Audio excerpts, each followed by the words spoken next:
Hey everyone, welcome. Whoa, there we go. I'm making sure I'm still working. Thanks so much for joining. For those folks tuning in tonight, it is 7:30, so that means it is time for our live stream here with Alex, who is nice enough to join us this evening. W7HU, Alex, thanks so much for taking the time to talk this evening. Oh, my pleasure. I always, wanted to do this with you. I always admire you. I've been, you know, one of your fan, and it is a pleasure and an honor to be here. Yeah, I don't think most people know. Like, I found out about your channel through one of the young ham radio operators out there. He told me about your channel, and once I found out about it, every time you go live, because you're a big live streamer when you're on the air, I always try to come hunt and find you. And I know that I always say the king of ham radio when it comes to YouTube, because you're out there quite a bit live streaming. Oh, yes, yes. I try to do that because, you know, I like to call CQ. I like to do radio, and I'm not good at, doing a radio review and stuff. I'm not that kind of person. But I'm good in what I like. I like to call, and I like a lot of people calling me, and I live stream that at the same time, and I had fun and I And if learned. you, I mean, you get pileups when you're doing your CQ runs out there and you're live streaming at the same time. So if you don't follow Alex right now and you're part of my audience, make sure you go and follow Alex because he's a great person to follow on YouTube as well as across other social media platforms. And again, he's a great live streamer and a great ambassador for ham radio. And that's really what we're going to kind of dig into tonight. Is that really, Alex, you've gotten a lot of attention recently for everything that's been happening back in Cuba with the jamming situation and how it's been impacting, the amateur radio bands, particularly 40 meters. And in that, I learned a tidbit about you that I had never known, and that you have an incredibly interesting story about how you got to the United States and your background and getting into radio. And that's really what I want to focus on. So, as we start that journey, talk about the early days for you in Cuba, growing up in Cuba. What was that like?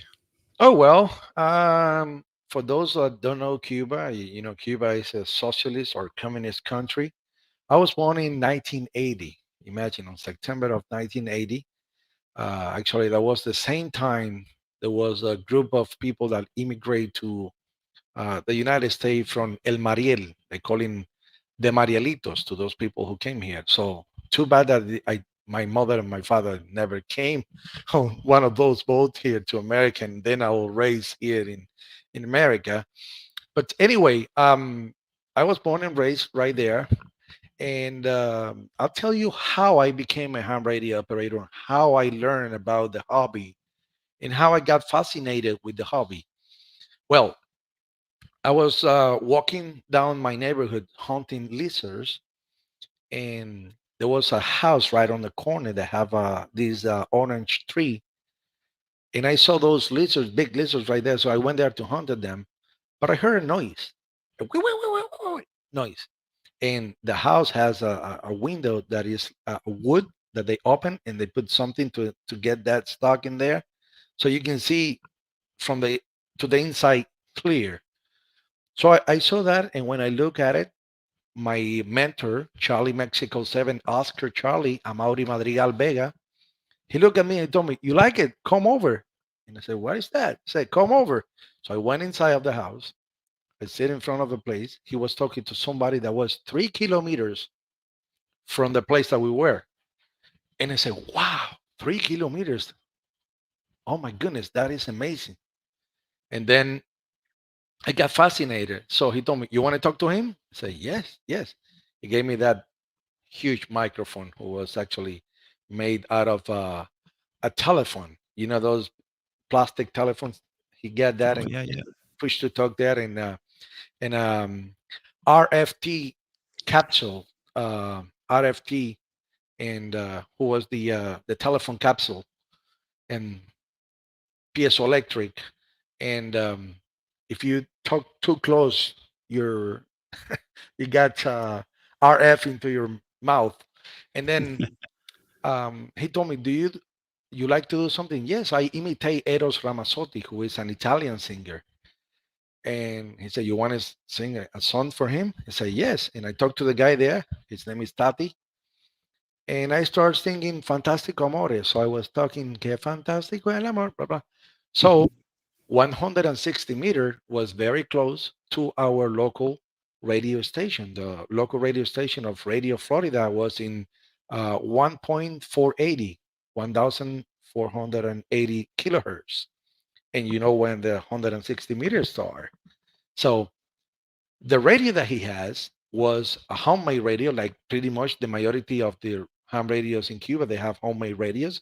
There is a couple of ham radios that have icons and factory made radios, but that's the minority. There is almost 12,000 amateur radios in Cuba, and you're not listening 1,200 amateur radios in Cuba right on the air because they don't have equipment, or they're only in 2 meter, or they have homemade rigs, and they don't know the language, and it is just a small group of Cuban ham radios that you see always active, like the beacon of Cuba, Charlie Oscar A. Lima Yankee. You have to hear about him. He's always on the Yeah. air. I don't know how he can handle that because he's on 20, on 17, on 15, and 40-meter band at the same time. I don't know how, but he is. Well, going back to the topic, the next day I went to the school. I was 13 years old back in the time, so I was there to the school, and everybody in my classroom was congratulating me. Hey, Alex, congratulations. Say, why? Oh, we heard you in Radio Florida singing Eros Ramazzotti. Wait, you did good, man. And say, oh my goodness, how they know that? Okay, I didn't know because it was so close, the harmonic, and there was he was jamming the entire neighborhood with the signal. So the people didn't listen anything other than his voice, and in this case, my voice. And he presented me to the other guy. Oh, I'm going to put you, what's your name? Alexander Valladares, to sing Fantastic Amor from Eros Ramazzotti. So when I grabbed the microphone and I sang that, boom. So that motivated me so much to go back the next day, and the next day, and the following day, and the following day, and over and over and over and over again until I became, a licensed amateur radio. But before I got my license, I have something named Charlie Charlie, which is a certificate of capacity. I passed the test. Technically, I was a ham radio, but I cannot have a call sign because I didn't have a radio. Mm. In Cuba, in order for you to have your license, you have to show them a radio. They have to send an inspector. The inspector come and they see Mm. the radio works okay. They see the antenna, the radio, and everything. If they're okay, they issue then your license. So I was using the club station for a while until I got my first double sideband Islander rig. So, and Well, I want to go back to something you said, Alex, where, and I think that's something that a lot of people don't quite understand at times is that so you're saying that the vast majority of amateur radio operators in Cuba, they're not out there operating the big name brand pre-manufactured Yagis and Kenwoods and ICOMs, and that's not the majority of the equipment you find in Cuba. no, no, no. I mean, actually, I did send, um, I think, two Icon 73 Hondas to Cuba. There is only three, as far as I know. Two of them, I was the one who sent it over there. Facilitate the achievement there, and but those are the only ones that are newer radios. You don't have that. You have a lot of FT 747 and FT 757. You have something, name it, um, the 101. Remember the FT 101 Oh uh, yeah, yeah. Echo and 101 Zulu Delta, and they also have Spielberry radios. I think, I don't know from where they are, and also a German radio that they call in SEC 15, SEG 15. Those are German radios that were used for during the war and stuff. They're 15 watts output, so they don't have a digital. They're actually by fixed frequency that you turn all the channels and stuff. Those are the kind of radios that they have factory made, and the rest are homemade radios. And how common is it to use radios to communicate across the island in Cuba, whether we're talking VHF, UHF, or even if they're doing NVIS with on HF during the daytime? I mean, just how common is radio still to a primary form of communication in Cuba? Well, now with the new era of the cell phones, people are, not that focused on the communication of radios. But I remember I had a walkie-talkie which I used to escape the island, and the main purpose of that walkie-talkie was to communicate with all of my friends, and we didn't have any. That one, yeah, that one that you see on my right hand side. That's me in Cuba when I was 18 years old, and that's me in Teaneck, New Jersey when I was 34. Imagine, I looked younger when I was 34 than when I was 18 years old. That is crazy. That is crazy. And then with that walkie-talkie, I was able to talk to Judel, Papa Zulu 2 Yankee Tango. He used to be, I forgot Judel's call sign all the time. Charlie Oscar 7, no, Charlie Mike 7, X-Ray Yankee, I think was his call sign. Judel, if you're listening, just type your call sign there, your ex call sign from Cuba. So I was actually the mentor of Judel. Um, Udell he's 2 years younger than me, and well, when he came, I was already like 5 years on the hobby, and I teach him. Charlie Oscar 7 Extra Yankee. Yeah, good memory now.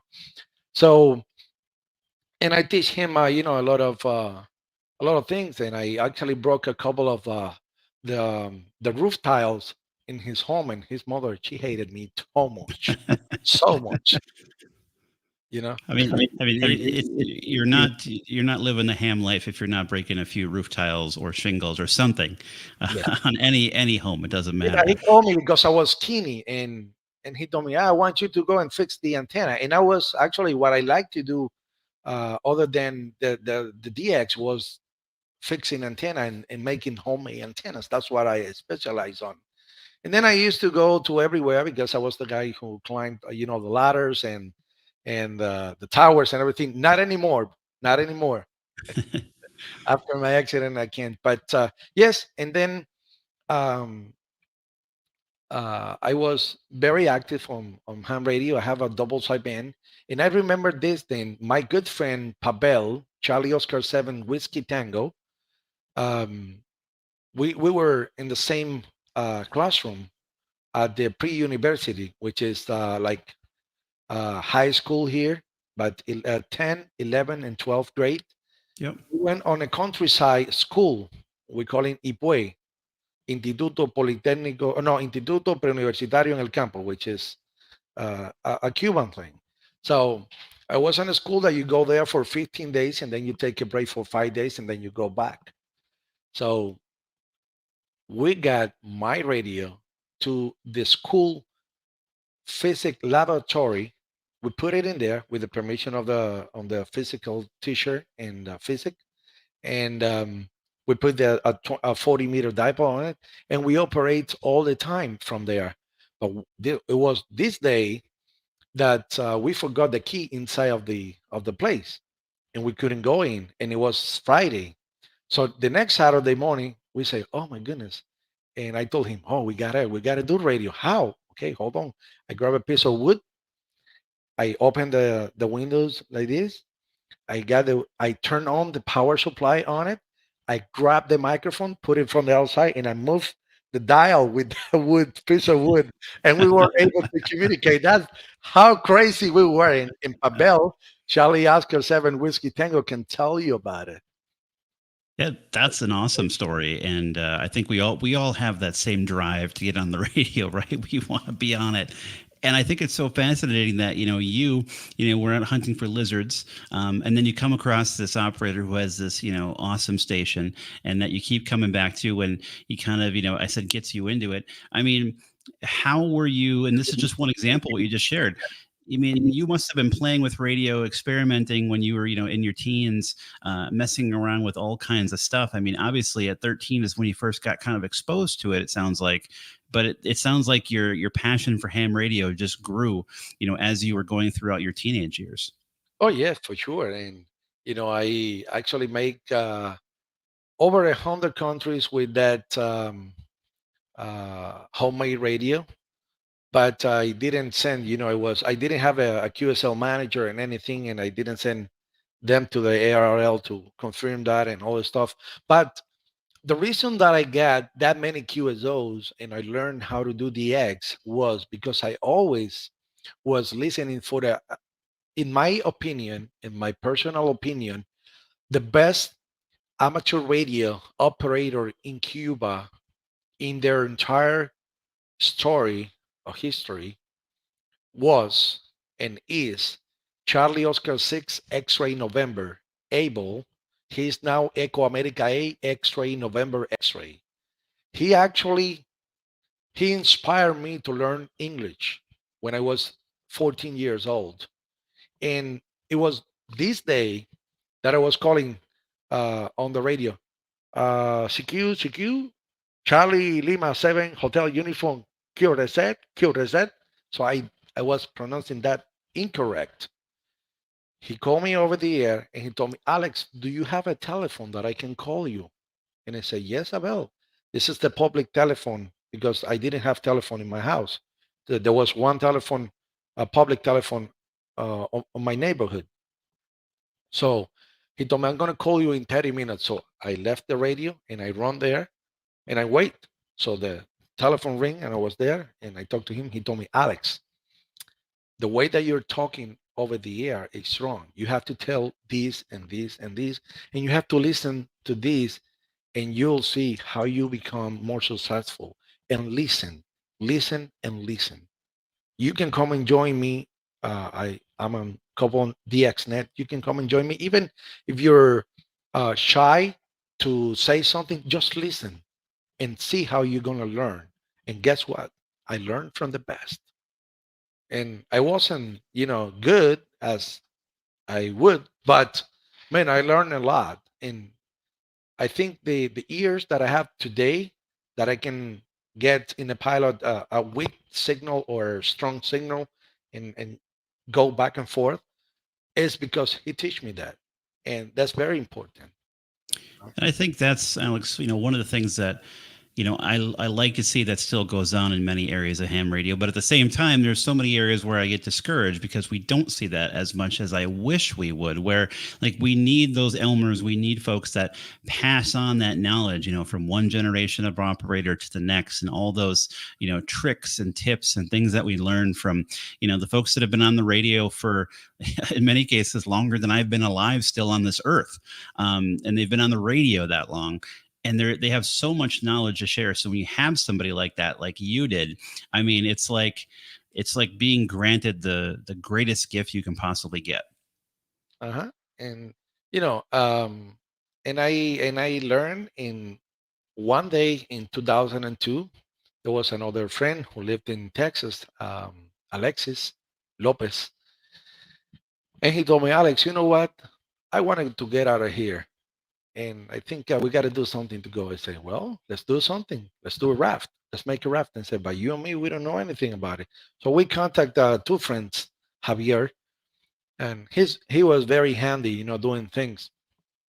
And then we designed the picture. I mean, I think you have the picture of the raft. So we designed that raft, and we built a raft like that one, but a small one. The first one was 18 55-gallon drums, 9 and 9. That one is 11 and 11. It's 22 55-gallon drums. And I'm going to explain you what's going on with that. On the center, we have the engine and the mastile that you see there. Okay, there is a mastile there. That mastile wasn't for the sail. That mastile was for the 20-meter dipole. What you see there Of is a course. 20-meter dipole. Okay, so we were able to communicate with people in the United States and all over the world with that raft. So I was the person in charge of the communication. In my first attempt, I was 22 days on the sea, 10-day no food, and 4-day drinking my own urine to get here. To get here, no, actually, I got back to Cuba the first time. And to tell you more about it, we have a huge storm that the waves were like 10 meters, which is 25 to 30 feet high. Then the raft goes there and then go back and then goes up. And we lost the water and all the food and everything. We only have 7 cans of sardine and 20 liter of water for 18 days, for the next 18 days. And we were seven Wow. people the first time. So what we did is that 3 o'clock in the afternoon, we ate 1 can of sardine for the seven of us and half a glass of water for for us every day for the first 7 days. After that, we just have half a glass of water because we have 20 liter of water for 7 people. Half a glass of water. We use the same, sardine can to keep it and to drink the water because we lost everything. And 4 days we have to uh, urine in each of the sardine cans, of course, in your own sardine can, and put your fingers like this and drink the urine, because if you drink the salt water, you can die Oh, right sure. away. Yeah, you get dehydrated. That was the best, and I got that advice from a friend, November Quebec 2 Tango, who now live in the Dominican Republic. I mentioned him when he went to Cuba one day and visited me. In fact, the first time he was helping me, with some money, and I used that money to buy, stuff. He didn't know that I was going to do it so quick, but he told me, if you ever going to take a raft, make sure if you ever lose the water, drink your own urine. That is going to be your lifesaver. And I got that advice, and they followed me, and boom, we got him. And then when the big storm was like crazy, I keep my radio safe and dry. There's two guys on our raft, Agustin and his son. Agustin told his son, hey, keep the Bible dry because they believe in God. We don't believe in God until those days. And I got the to next, ask you this question, Alex. I mean, I don't know if you knew of other people that have designed or built rafts, or other people that tried to make the journey from Cuba to the U.S. But this is a question in my mind. Is it common to have a raft of folks from Cuba who are going to try to make that journey that have radio communications ability? Is that the norm or an exception? no, no, no, no. That's not normal. However, it's being happens before me. It happens before me at least 4 or 5 times that I know, and not with raft, with little boats. With pretty much boats and not raft, but I think maybe it was somebody on a raft, but a kind of raft that I did homemade with 55-gallon drums, like a pontoon boat and stuff like that Oh, one. It wasn't like that. Well, to go to the point that I wanted to tell you, I didn't believe in God until that happens to me, and it proved me that God exists. And I'm very seriously with you. Agustin told his son to keep the Bible dry, and he got the Bible wet, and I had my radio dry. So he got mad at his son, and he started blaming on him. He lost the fee, and he didn't talk about God until we were telling him, I was thinking, can you sing some religion songs and read the Bible to us? And he said, no, no, no. Until one day, the day before we got rescued, that he started reading the Bible to us. And then the next day we said, can you sing and read the Bible to read the Bible to us? And he started doing that. We all following him. And out of the blue, I remember that I have the walkie-talkie, that handy talkie that you saw on my hand there. I have it on a backpack on one of the compartments in there, and I grabbed the handy talkie, and guess what? It was full of charge. How come a walkie-talkie 18 days after you use it for a couple of minutes or for a half hour is going to be fully charged? That's unbelievable. And then I put it I put it on a scan mode, and it pick up a signal. So if it pick up a signal with the handy talkie, obviously it was somebody that was close. So I call them "Hey, do you copy Charlie Oscar 7 hotel uniform, maritime mobile in Spanish?" And they say, "Hey, who's there? Who's there?" I say, "Oh, we are in a raft. We, escaping out of Cuba. We need help and blah blah blah." I say, "Oh, where are you?" Okay, and then I moved myself and I was looking at the meter when I saw the biggest signal. Say, "I think we are now, and the sun is on this position." They went and they found us. They found us. And what frequency were you using to make that communication when you were in the raft? It was 2 meter band, but 2 meter band in Cuba, they cut off the ham radio part and they give it to the commercial, to the fishermen and the stuff in Cuba. But that handy talkie was open, of course, because the handy talkies are open from 144 to 147, right? And then Sure. I think it was the lower part of the no, the upper part of the band, what they have stolen from the ham radio back in Cuba. And the reason that they did that is because the amateur radio equipments are less expensive than the commercial ones. So they bought a bunch of those FT 2023R, and they're giving to the people in the fishing boats that work for the government, because everything is for the government. So they came, they find us, and they surrounded us until the Coast Guard came, and then they sent us um, a gallon of water. But I'm going to tell you this, Alexis, the guy who was there, when we were not drinking water and we were drinking our urine, he was peeing his blood, and he had a kidney problem. And it was this afternoon that everything was quiet, quiet. And he told, "Hey guys, if I die, just eat me. I think I have over here, meat, and you can." And we told him no. Yeah, I said that's incredible stuff. I mean, to We be in told him that that kind of we're not gonna scenario, that eat kind of you. situation. We told him we're not gonna eat you. If we die, we're gonna tie ourselves with a rope, and our mothers and father and our family deserve to know where do we landed. Even if we land dead, they will know, because what happened is my fear was not dying on the sea. I proved myself that I have 7 life, like a cat. I survived that time. I survived the second one, and I survived the fall from the ladder. And I think I'm gonna survive anything in my life. But my biggest fear was getting off of this life and not letting my mother know what happens to me. That was my biggest fear. You know, disappear, and not knowing what happened to us. And then, Yeah, uh, that and could then be worse than not than like you said, knowing what the resolution was, actually knowing what happened, just not knowing, like you said, is probably worse. exactly, because if you know somebody passed away, you say, well, you resignate yourself. You say, okay, he passed away. There's nothing that we can do.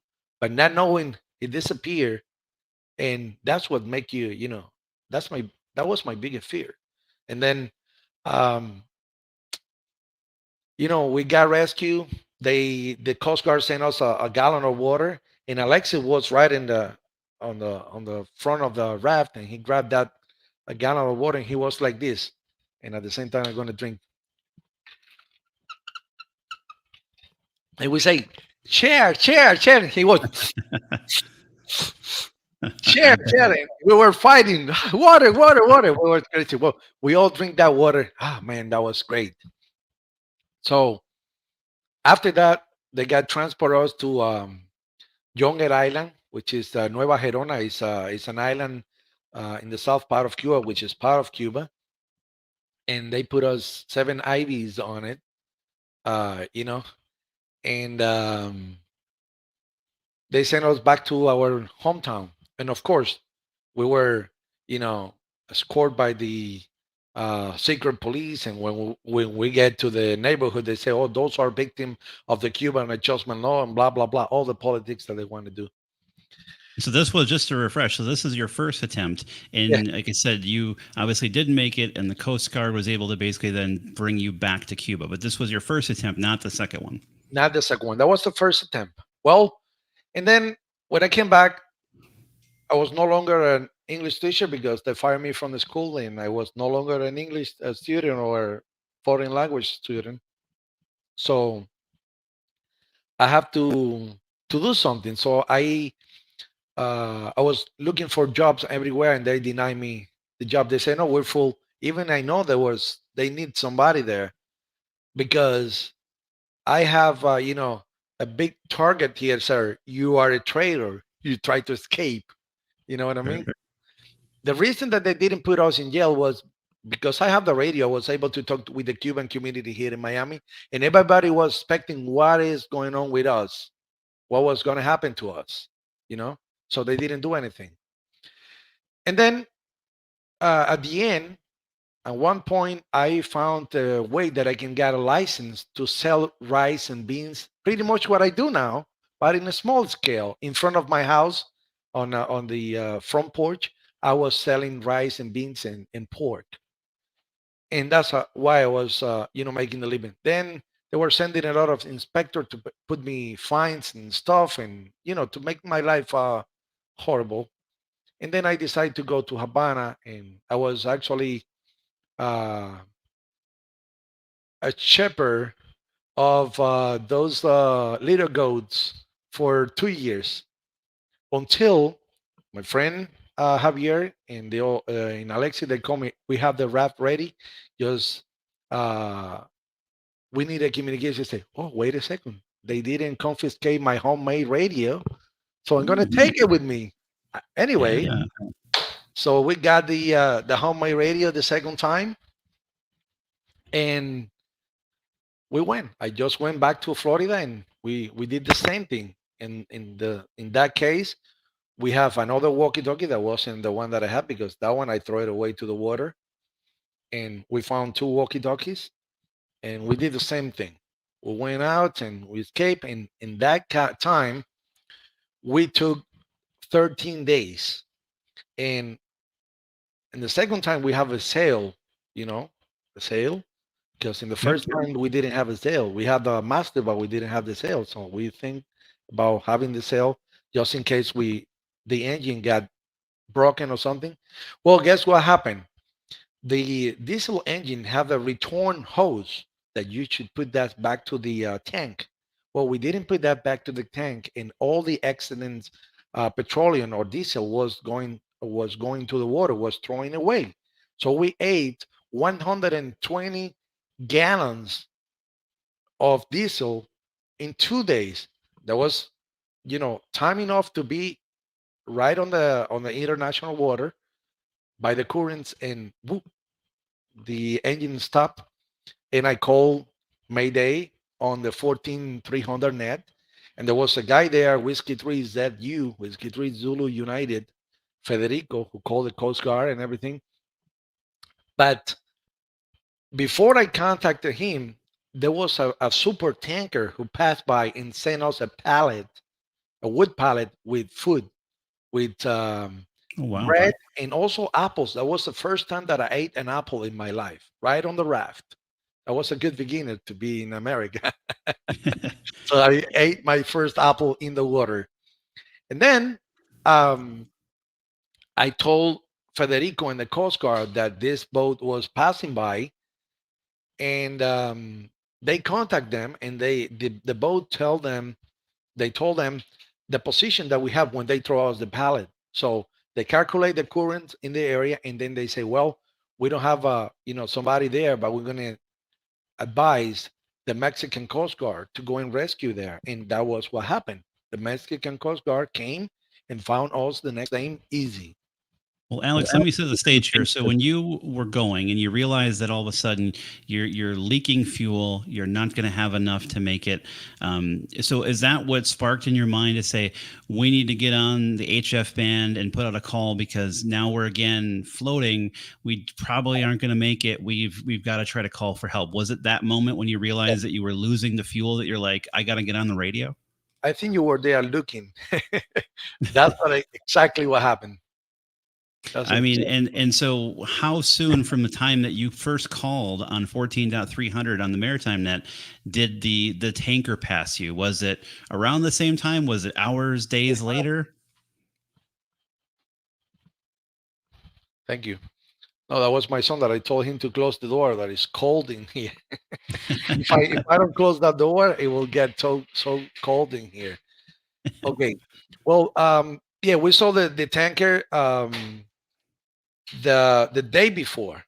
We saw the tanker the day before. They sent us the pallet with food, and the next day we realized that our body won't last forever because we didn't have engine at that point, and that was when I called the 14300 and I talked to them and I told them, and then they contact the tanker, and the tanker informed them, the position that we were in. Then they look at it and they see the current of the sea, and believe it or not, we didn't put the sail on it, and our raft was moving because of the current was pushing us to the Gulf of Mexico.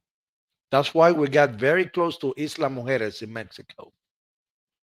Oh, so you were drifting westward toward Mexico just based on the currents. Yes, I was on the south part of the island, and I was moving toward to the west. Hmm. And so when they had talked to the oil tanker and they kind of got your general location, and then that was relayed to the Mexican Coast Guard that you guys were out there having issues, and so then the Mexican Coast Guard, are they the ones that were dispatched out to find you? Yes, and actually, I have to say this: the Mexican Coast Guard are the most uh, wonderful people. They're good.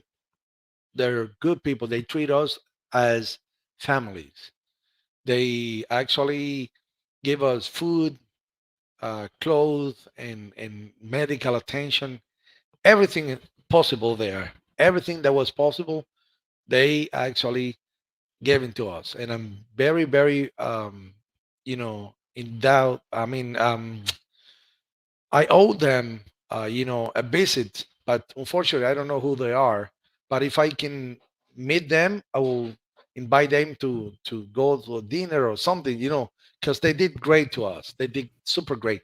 But the other part of the story is when I went to Mexico, I went to Isla Mujeres. From Isla Mujeres, they took us to Cancun. We went 8 days there in immigration, which are not so great at all.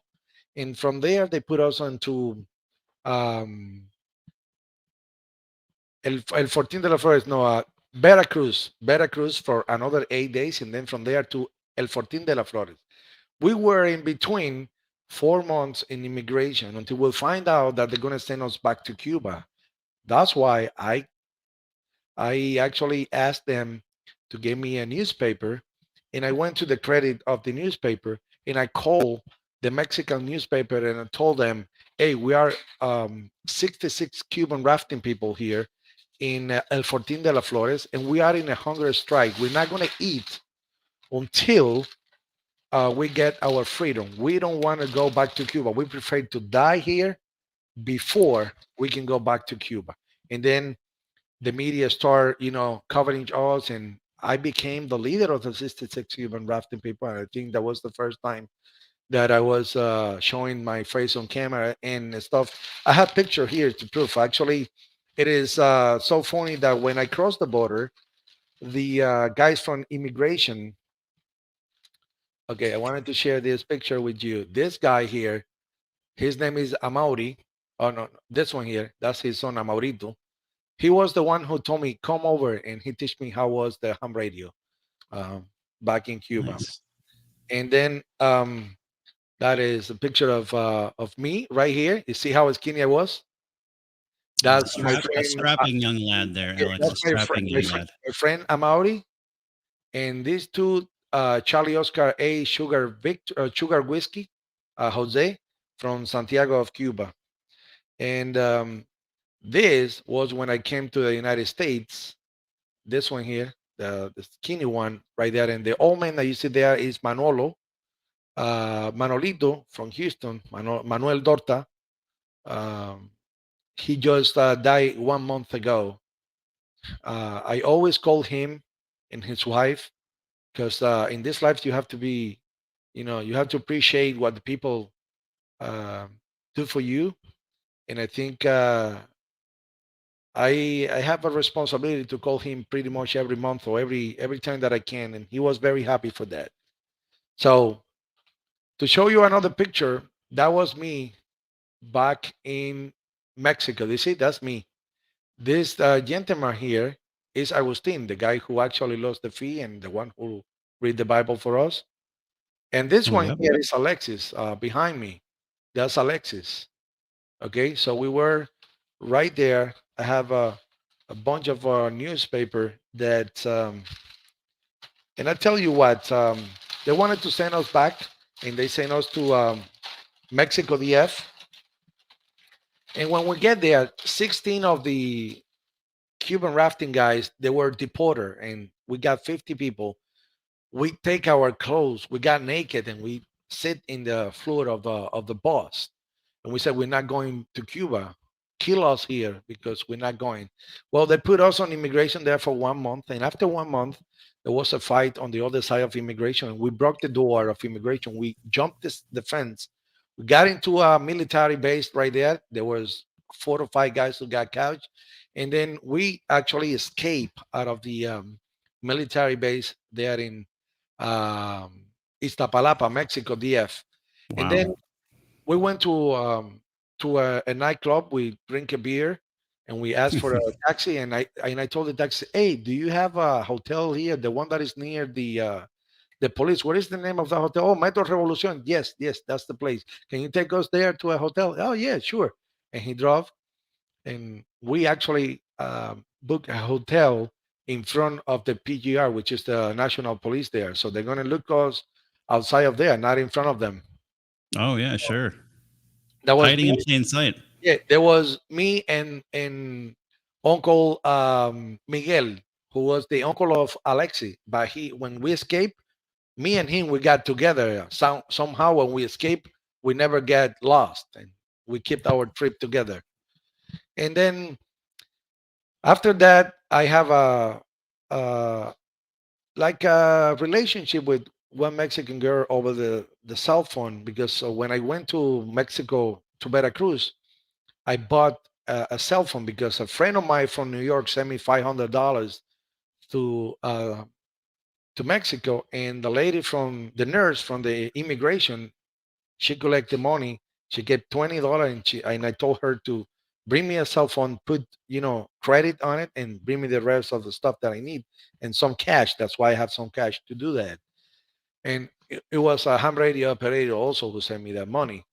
Nice. So and then I went back to Veracruz and stayed there for 15 days, and then I started walking from Veracruz until the border, 17 days walking during the night and working on the places at daytime on the farm for food. We just wanted to eat, and we work. We help the farmers. Sometimes when we say, "Hey, we're Cuban immigrants. We want to go to the north." This is, I don't know. Oh yes, I saw you on the news, and they said we need to work here. And they told me sometimes they told me, "No, you don't need to work.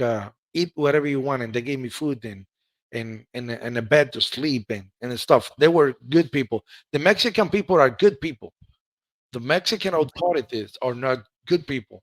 They're corrupted and they're bad. You know, and they don't care Sure. about the human people. They care about their money and whatever they want. So um, I went and I crossed the border in Brownsville, Texas. When I crossed the border, I saw the border patrol, and I told him, "Hey, I'm Cuban and I'm asking for political asylum." He told me, "Oh, go to that office there." So I put my name and address on it, and when I put my name and address, 5 minutes after that, they called me, and the officer told me, "Alexander Valladares." I said, "Yes," and he told me, "Alexander Valladares." He put his hand on my shoulder. He told me, "Alexander Valladares, welcome to America. You are a free man now." Man, that was an excellent time for me. That was one of the greatest day in my life when he And told what me, was that? What was that feeling like? man, I only have that feeling twice in my life. One, that day, and the second one when my baby was born in front of me because I had the opportunity and the privilege to be in a hospital seeing my son birth. And those 2 days are the most important, the most exciting, and I feel the same sensation of um, I can't describe that with words, not even in Spanish. There is no word to describe how happy and how proud and how full I was of energy and hope and everything. That was amazing day.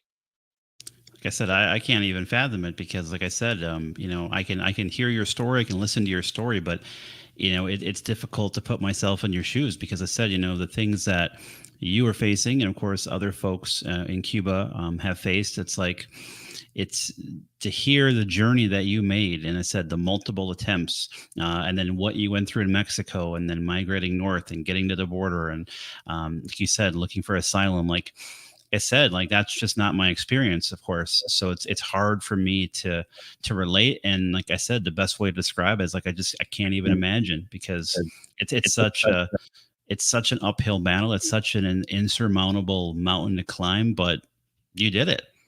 Yep. Well, and I'm telling you, this guy, Manuel Dorta, who is a silent key now, he's a ham. He actually bought my ticket from Houston to New York in a Greyhound, and he gave me $80 for the rest of the trip to buy food. So a funny thing that happens to me in Louisiana, oh, I forgot it was Louisiana or Alabama. There is a McDonald's inside of the Greyhound station. So I look at the board and I saw combo number one. It was $7 and some change. And I told the guy, "Give me a combo number one." I saw the picture that had the drink, the French fries, and the sandwich. He gave me the food and he gave me the receipt and I paid with $10 and he gave me the change. And when I was counting the thing, I said, "Ooh, hold on." And I look at it and I saw sales tax 70 some cents. And I say, "Oh, where is the sales tax? I don't see it here." I call the guy and say, "Hey guy, I didn't order you the sales tax, and in fact, it's not here. So you're stealing my money?" The guy laughed at me, and I got angry. I said, "Oh wow!" I wanted to fight with the guy, so he told me, "Hey, hold on, hold on, hold on," and he called him a Mexican guy, a Chicano, and the guy told me, "Where are you from?" "No, I'm from Cuba." "When did you came here?" "No, 2 days ago." And say, "Okay, let me explain you something. In America, you have to pay taxes on everything. So this is the tax. It's not for us. It's for the government. It's for the Uncle Sam. And you know what? I'm gonna do this. They refund me the full money, the $10. They didn't charge me for the food, and he gave me a bag with uh, like 10 more sandwich for the rest of the trip. How about that? See, Wow. that was the first thing that happens to me in America. Who was a funny thing, but it was also showing you how good the people are here. When they see somebody in need, they help those people. And that's a good thing of America. America is such a great country that America helps people in Africa, in every single place in the earth. People who are in need, America is there to help and support. They always criticize America because they go and they have intervention, military intervention in places like to fight for freedom, but they don't criticize them where there is millions of dollars that has been donated to people around the earth to fight the hunger in the earth or to provide them with wells to get water in Africa. The people don't say the good story of America. They always mention the bad thing. Things in America is so great that the people that are here and don't like us, they don't go. And the borders are open. You can go if you don't like us. And the people that are not here but they hate us, they wanted to come over. That's the beauty of America, you know. Yeah, absolutely. I said it's, you're not retained here. You're not stuck here. You're free to leave and do what you like. Absolutely. And like I said, and that's what's so unique about, I said just hearing your story and how incredible it is. Like it's such a, a difference from, of course, anybody that was born in this country. It's such a difference in experiences, right? My experience versus yours. We're not that far apart in age. And I said it's just an incredible, I said, difference and a distinction between our two different, I said, backgrounds. But Sean has a question in chat. Do you miss anything about Cuba? Sean asks. Yeah, we're gonna talk about it, but we're gonna get there. We're gonna get there. Let's jump into that in a bit. For sure, Sean. I will let you know um, what's going on. Well, I finally got into New York, and my friend November Queen to Tango, the same that went to Cuba, who inspire me, who opens the eyes for me. That's why I say information to Cuba, to deliver information, the free message, to tell them what's going on and the truth is what make the people change their mind. The people who's changed my mind was Ramon and Frank because they went there and they proved me that they weren't multimillionaire. They just weren't middle class who work every day, who pay for the car, the house, and everything, but they have savings. And once a year, they can go on vacation and spend time with their family and enjoy the beauty of life. And I say, well, the second, they're telling us that nobody in the US can fly, only the rich people. And that was a lie, you know, that was a completely lie. And then that opens me the mind to actually decide to escape the island. So, and now with the new internet era, the people in Cuba are seeing outside information. Before was everything was blocked, you know. But now with the Facebook, Instagram, and all the social media, the people are seeing what's going on, and something happened in Cuba, we know it in here, and something happening here, they know it in there. So that's why I say ham radio is vital to deliver the message when the government is blocking the signal, the internet to them. And that's what I was doing on July 11 when that happens in Cuba. So I went to Pennsylvania with Frank. He used to live in Eastern Pennsylvania. And guess what? A good friend of mine, November 1, November Romeo, Nelson Roy, he went there and he started helping me out. And he was the co-signer of my first car. Imagine, I came from Cuba. He didn't know me. He just spoke to me a couple times over the air, and he signed as a co-signer for me on my first car. And I got my first pickup truck because of him.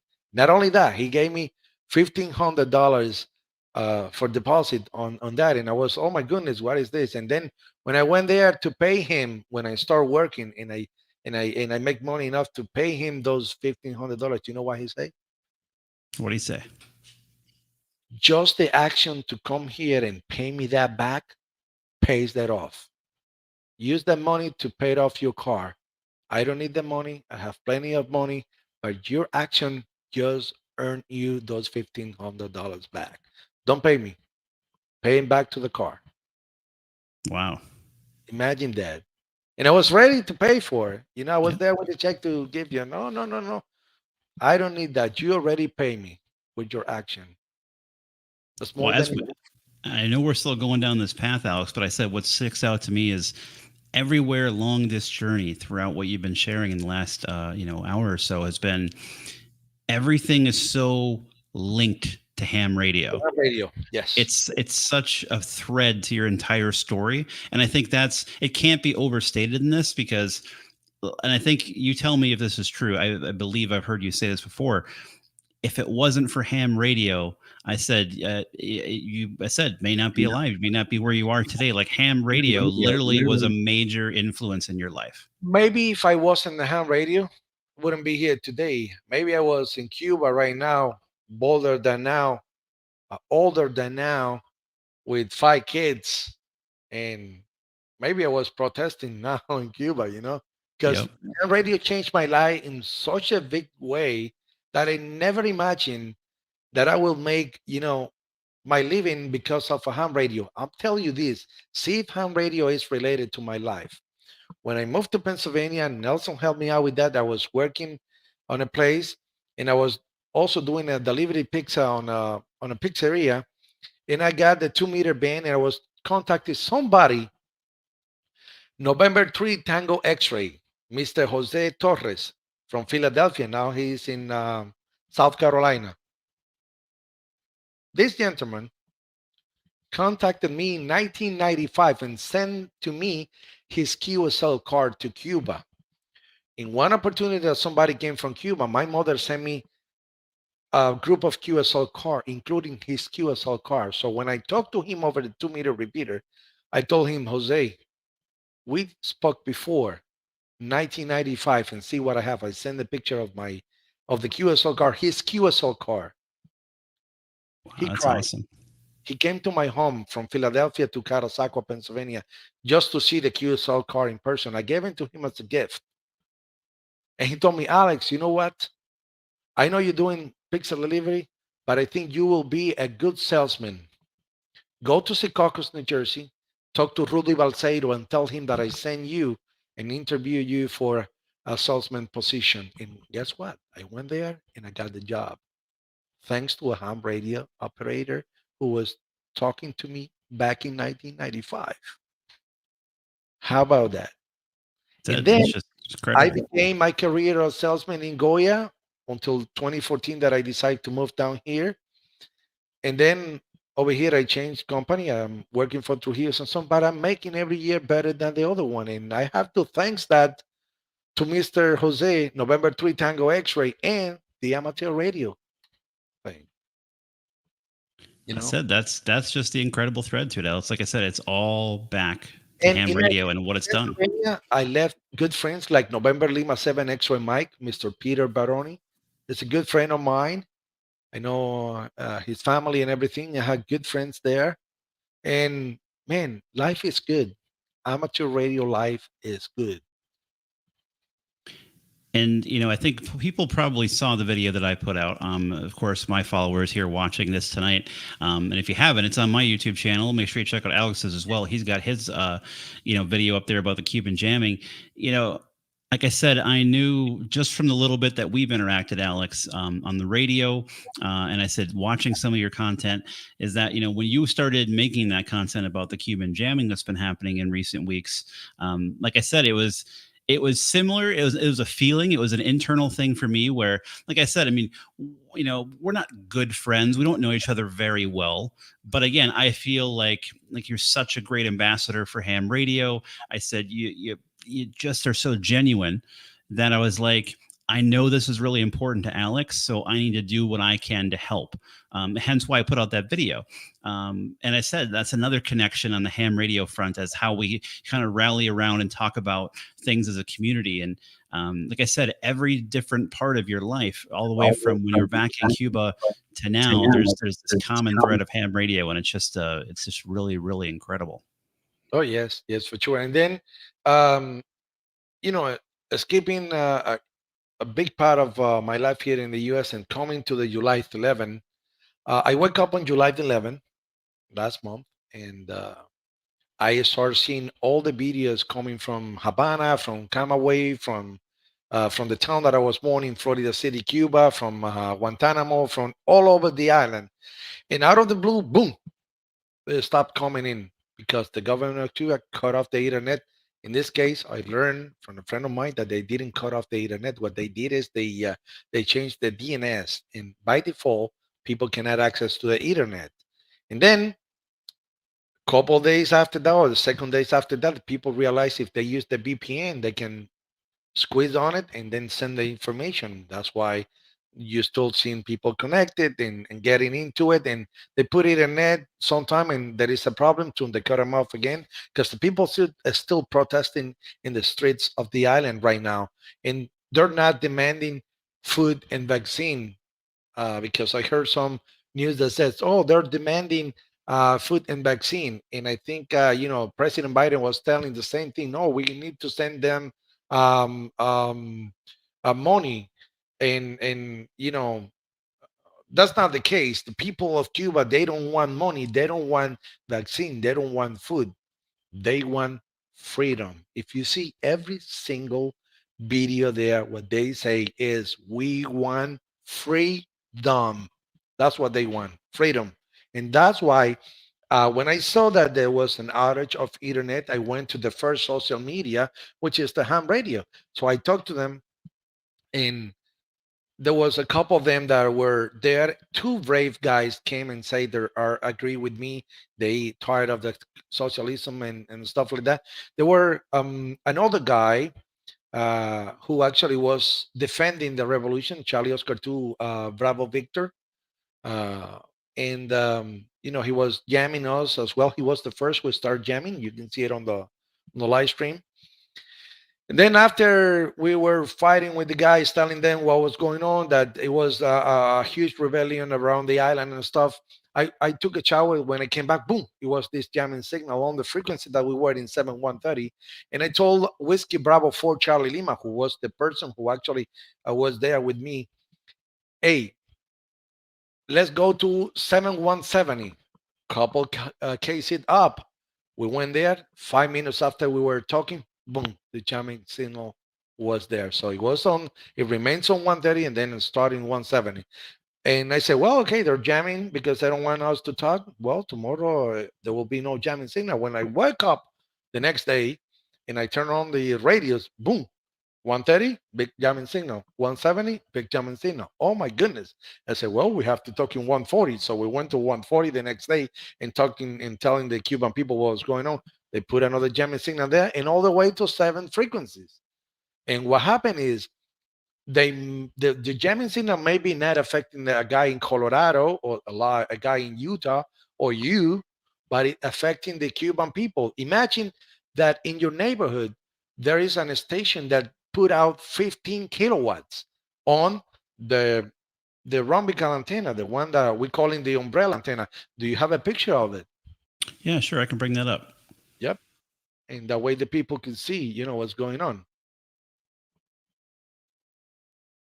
Well, I think that's what the important thing is that when I put the video out after you put yours out, Alex, I had a lot of people coming up to me saying, "Oh, they're not jamming. You're just being an alarmist. You just want to make a video about this." And like I said, I mean, I'm listening to what you talk, and like I said, you're from this area. You have friends still back there. I was like, if Alex believes that this is happening, I said, who better than Alex would know that? Again, as a ham, like this is what I go, there is I said I was definitely bought into the idea that this was happening just because, like I said, you're from Cuba. This is you know what it's like back there. And plus, we have the history of jamming from Cuba. They're jamming Florida radio stations all the time. You put a great video about it, and I love it. And I Yeah, I, I it's copy. happened for decades. Yes, exactly. Is from decades, and then it's obviously if we went in 130 and they're jamming that signal, we'll move to 170. Oh, come on! It's obviously they're jamming them. And the next day they put the one in the frequency that we went on, and the next day we went to another frequency they put on. Hello, obviously that they were jamming us, and not that they were jamming us. No, they were jamming the band to avoid the people to listen. Imagine you live close by 5 kilometers from that antenna with 15 kilowatts. Man, you can't turn on the radio because the splatters will be crazy. The harmonic will be awful.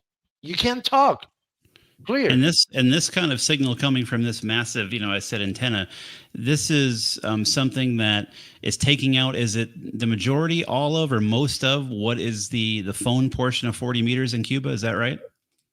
Exactly. Yeah. The third category can talk only from 100 to 125.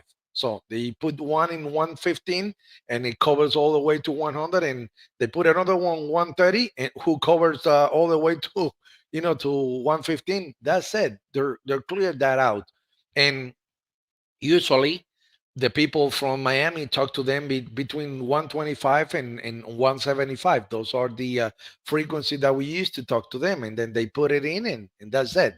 And then on the upper part, there is broadcastings and things in there, so they And I know think what. that's an important point here, Alex, is that this antenna, as we look at it, because I know we talked about this earlier, it's tough to get scale, but this is not your normal small scanner disc cone antenna. This is a sizable antenna, although it's a little bit difficult to get that from the picture. But this is not a small antenna. No, that's a huge antenna, and there is one of that antenna in every single municipality through the island. They say they're using 21 of those to jamming. And what they do is they have in 2 minutes one on, and then they have the other one ready. You don't notice that they turn off, but what they do is they flashing all of the thing to make the triangulation a little bit harder. But you saw what Josh did and many other people uh, did with the triangulation, and they all come from there. I mean, obviously, it is from there, and it's the same thing that they're doing all the time. You know? Yeah, I said we did that. I took a look at the same thing that Josh had done, and came up with the same results in two different nights, and did it multiple different times using multiple different receivers. And again and again and again, it just came back to, it kept showing central or western Cuba as one of the most likely veins of where these signals were coming from consistently. So, I mean, again, it's just everything was pointed in that direction, even though it was, so many in the ham community were like, oh, come on, really? It's not jamming. It's not the Cuban government. They were very skeptical, but I think everyone's past that now because I said the evidence is just overwhelming. Yes, and the other thing is, I have, and I proved that on my videos. I have 5 9 plus 10, 5 9 plus 20 sometime. But what about the pictures that we received from Cuba that they have 60 DVs over S9 all over the band? Yep. You can add, I mean, it's obviously nobody from the US can put 60 DVs in Cuba and one 5 and 9 plus 20 in America. You know what I mean? It's Yeah. math. It's math. It's common sense. You know what I mean? And plus, who have the money in the United States or in Cuba to personally put 7 jamming signals with 15 kilowatts that consume 30 kilowatts per hour? That would thrill a lot of money on electricity, man. You have Oh a yeah. thermonuclear, hook it up to that to keep those things running. You know what I mean? 24/7 since July 11. Obviously, the regime, they do whatever they can to keep the people out of the information. That's it. Period. They wanted to keep control, and they don't care how much money they spend on it. They care about how much money they spend on the people, but not on their control system. And that's what happened there. 100%. I mean, it was so obvious to me from early on, and I'm glad that everybody else is kind of coming to that realization. And I said I want to go back to Sean's question. Let's see if we can address it now, unless you got something you want to lead into, Alex. What are those things that you miss? Because I have to imagine that, if I have family that moved from the United States over to the Middle East, and they now live in some other countries in the Middle East. And that we talk all the time about, what kind of foods do they miss, or they miss certain kind of family traditions, or just little things from when they were younger here in the United States. I have to imagine that there's things for you like that with Cuba, of things that you miss, granted that you're not there anymore. I mean, obviously, you came here for more opportunity to improve your life and for your family, and that's obvious that you've done that. But there still has to be things that you miss in Cuba, right? Oh yes, of course. I missed my town. I miss my neighbors, the people that I grew up with. I miss my friends, and my mother passed away already. Thanks God I was able to see her before she passed away. And yeah, I miss pretty much everything. You know, the only thing that I'm not missing is the hard life, the silence that they put in your mouth since you grow up, and that I don't miss that. I actually happy that I can speak out and say what I think without of any fear that they're gonna knock on my door and say you're going to prison because you say you don't like Biden, and I don't like Biden, by the way. you know but it's good. You maybe like Biden, and you and me were friends. We talk each other. You respect me and I respect you. you know Oh, absolutely. I mean, I think that's that's I the think beauty that's that's the beauty of America. 100%. Absolutely. I mean, I think that's being lost a I lot of know times. I know a couple. I know a couple that the man is Democrat and the wife is Republican, and they sleep each other every night. And I say, how they can do it? That's the beauty of America. You can have different point of view, but you can live together. And that's good. Oh, You know, absolutely. I mean, The- it is such a difference, I said, I'm sure, than what were used to in Cuba. hey, and the fact that I don't like the current president, that doesn't mean that I don't like America. I love America. I love the free country, but I don't like something that smells socialist. And that's the only thing that my concern is, the point that, the administration is doing things that smell like socialist, and that's what I hate so much. See what happened in Cuba. I don't want that to happen here in America, you know. But anyway, I'm Yeah. not the only one, and I can vote the next in the next election for whatever I want. I may vote for somebody that I like, and maybe it's a Democrat, but until now, I don't like him anyway, and he's not Well, doing anything to save the Cuban people as well. And you know that in um 19 I mean the 1800s, when the America was in a war, there were Cuban ladies that actually, they take all the jewelry, they sold it, and they collect 1.2 million dollars and send it to the troops in America. And with that money, they bought food and weapons and stuff, and they won the war thanks to the Cuban ladies from Havana. That's the rich ladies. They sold the jewelry and stuff. I read that the other day, and wow, I say Cuba did it for America in the 1800s. This is a time for America to return back that favor to Cuba. Why? Okay, authorize to put the internet to the Cuban people, and that way they can organize and feed themselves, or make an humanitarian intervention. You know, that's easy to do, yeah. and I think it will be better. Imagine how good would be for America to go there and start building, helping to build Cuba. The business that will drive from Miami to Havana will be crazy. The American people, instead of go to other part of the earth, they can go 90 miles away to a beautiful island. They have a beautiful people, a beautiful beaches and everything. That'll be a tremendous opportunities of business and wellness for the Cuban people and for the American people.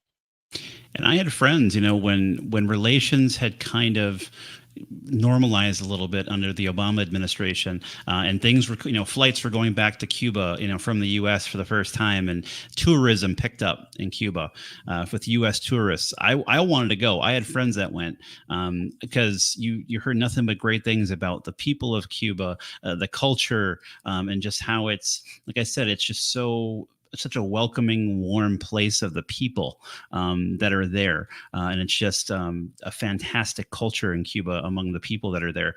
Like you said, not so much to the government side, but the people of Cuba. And like I said, now of course, I said we don't have the ability to go, said as freely as we used to, but it was one of the places that I wanted to go and visit Havana, and I've heard nothing but great things from my friends that Yes, were able to make good. it. And at that point, I think a couple years ago, if you, I mean, the embargo is the justification for the Cuban government for everything that they do wrong. If it's no food, it's because the embargo. If it's not electricity, it's because of the embargo. No internet because of the embargo. No this because of the embargo. If we lift the embargo, we'll lift the justification from the government for everything that they do wrong. But at this point, I think in this moment, we need to make an embargo work, because there is no embargo at all, because we sell food, we sell medicine, we sell everything to Cuba now. There is no embargo.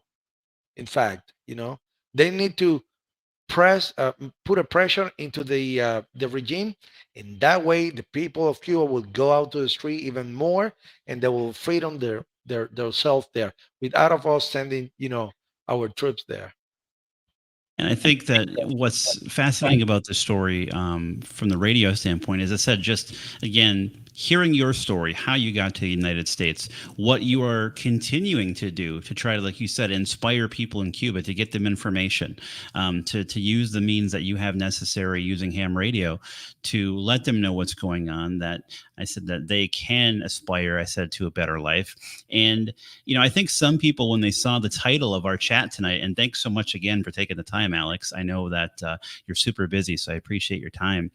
That maybe they felt it was a little hyperbole or a little bit overstated, that I said that ham radio saved your life in a Yes. lot of ways, and helped you in your life to where you're at today. But again, hearing your story and the folks that have been listening along, hopefully the whole time, I don't think that's an overstatement. I don't think that's exaggeration at all. No, no. Ham radio saved my life, and ham radio saved so many people's life as well.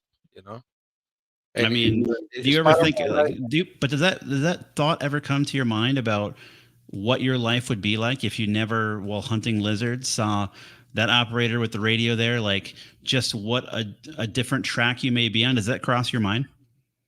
Uh, yes, but I can't imagine how my life will be without of ham radio. I think uh, I'm alive because I'm a ham radio. I think I get up of the bed when I fell from the ladder the other month, 3 months ago, because I wanted to go back and go down here and make QSOs and show my family that I can make it, and it doesn't matter in anything.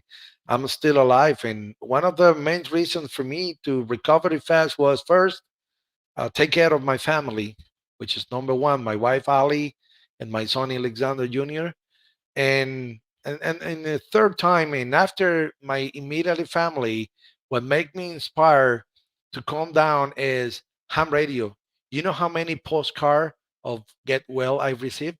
Hundreds of them from the ham radio community. Brother, I'm telling you, man, there is no money in the earth to pay for those postcards. I received also a gift from KB2 UKA. It was those fruit. I think it's not the fruit thing. Is that they knock on my door and they came with that and say from KB2 UKA family. That is amazing, brother. That is Yeah. amazing. The postcard that I received from the Ham Radio Society, the how they call them? Oh, I got them in here. Um, I always forget the. Okay, got them in here. You see, Skyview Society. See, there is a Yep. bunch of ham radio saying that, and see what they say. I don't know if you can read that. I see. What the hell did you do? Okay. But beyond that, it's tough to see outside of the headline. Okay. They say you almost landed up dead on the raft, crossed multiple international borders, started a home, become a successful at job, have a great family and popular YouTube channel, and then you fell the damn ladder. You are the winner of the Skyview Woods Daisy Award. We hope you're doing better soon. We look forward to seeing you on the radio. Best 73 from your friends and the Skyview Radio Society. And then Chuck and Bob and the other Bob and Joe and Al and RT and Scott and all of the guys signed the letter and sent it to me. Man, when I received this letter, I cry. I cry not because I'm weak. I cry because the emotion was so much that I know there is people there that care about you. There is a ham radio community that support you on the hard times, you know. And this is an Absolutely. amazing. This is what is going to be the stories that I'm going to tell my grandkids when I have them. I'm going to tell this as a as a bad time of my life, but at the same time it was a good time to prove that the human beings are still good.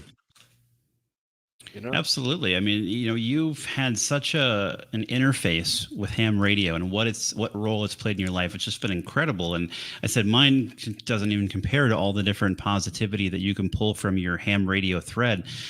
My one little story that I can share on my side is when I went to college, just east of where I live now in Minnesota, I had an Elmer who ran the local repeater. He was like the local kind of repeater guru. So my 4 years when I was going to the university, I had my ham radio in the dorm room. And I would talk, and I was the young college kid in town that was only going to be there for a few years. And every few years, they would have one maybe college kid ham radio operator come through. It was pretty rare. Anyways, so we would chat. I met him twice. He actually took me out to the repeater site and showed me the duplexers and all the things like that, and were teaching me things, which I was really fortunate for. So fast forward, I leave my college town. I move out to the Western United States, Colorado. I'm gone for 10 years. I come back to Minnesota last year. I'm driving back home to my parents' hometown, which is in central Wisconsin. I'm driving through my old college town.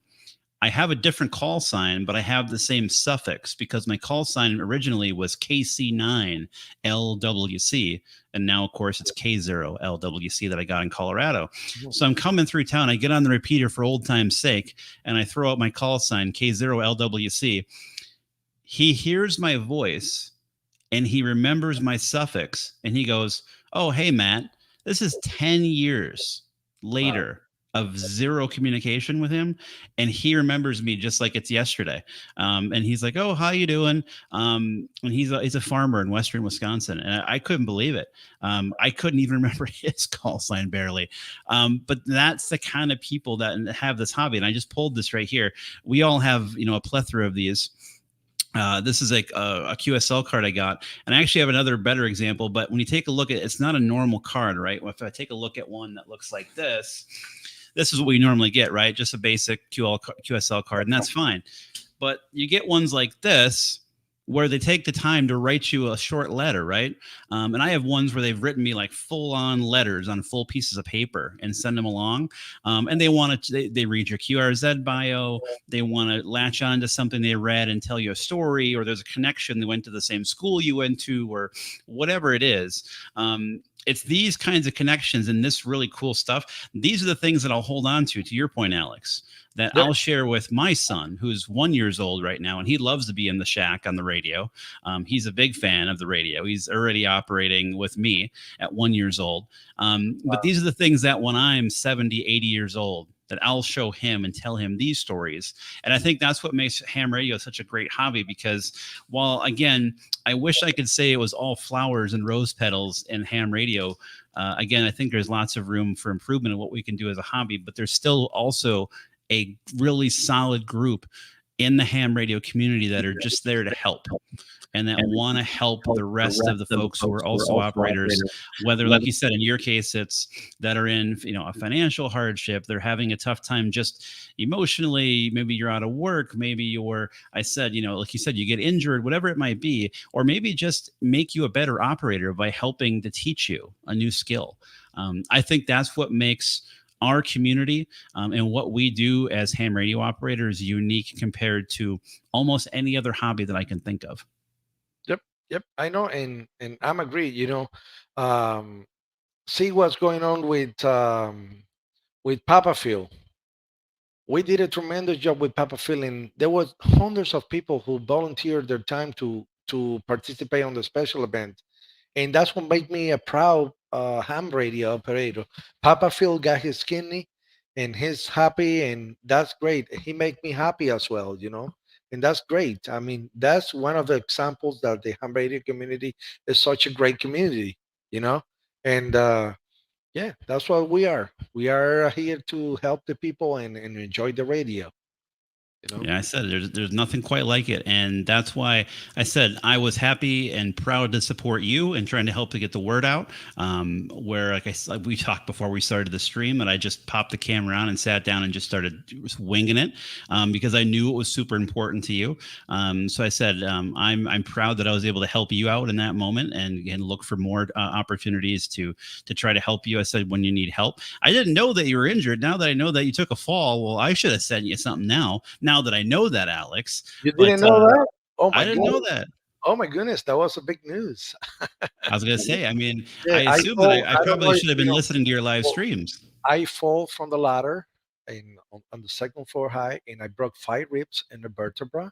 And Wow. I have multiple. I'm going to show you the picture that I don't want to show it here because it's too bloody to show it here to the public. But I can show you that I was really bad. I was 5 days in the hospital and almost 3 months here in the house without of working.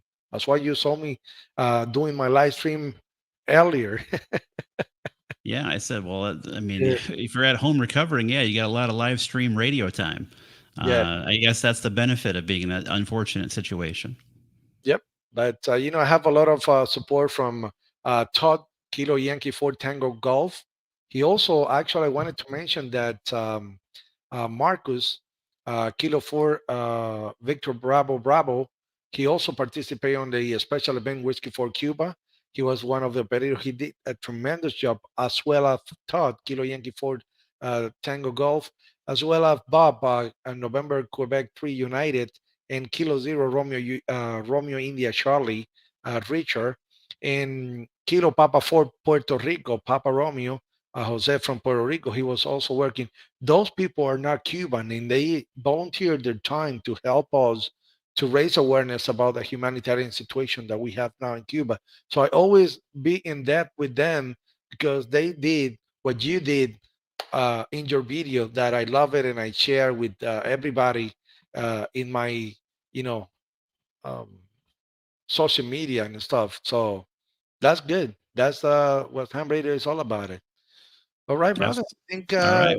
covered We're off. at 90 minutes. We Yep, covered it all. yep, yep. It was Well, great. again, Conversation. That's awesome too. yeah, I said I just want to thank you again, Alex. Thanks so much for taking the time. I know you're super busy, but it was such a great story to share. Because, like I said, it's such a great story for ham radio, and I just hope more and more people are able to hear it because it is a really fascinating one. So thanks again so much for your time, and thanks to everyone that tuned in today. If you're watching throughout the last 90 minutes, it's awesome. Thanks for your questions. If you subscribed, thank you so much. If you haven't, make sure you go check out Alex's YouTube channel. He's just a machine out there on the live streams doing his live broadcasts when he's on the air on the radio. And if you haven't made contact with him while he's live streaming, highly recommend it. So make sure you go check out Alex's channel. I assume, Alex, they can just type in your call sign, and that's an easy way to find you on YouTube. Just type in W7HU. Yes, yes, and I wanted to apologize with the guys. I usually do live stream and call the X. Since July 11th, my schedule has been changed and my point of doing radio has been changed.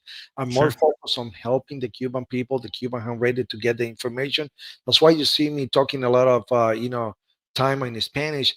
But, during the special event, Whiskey for Charlie, I was doing some live stream here and there. But we'll go back to normal schedule. And I try to do at least 2, 3 times the normal schedule and then help, to spread the word, or if something happened in Cuba, then I will go immediately and change and try to tell them the information. But yes, pretty much what you're seeing in the past 2 weeks is not my normal operations. I'm usually never talk politics, usually never involved in anything like that.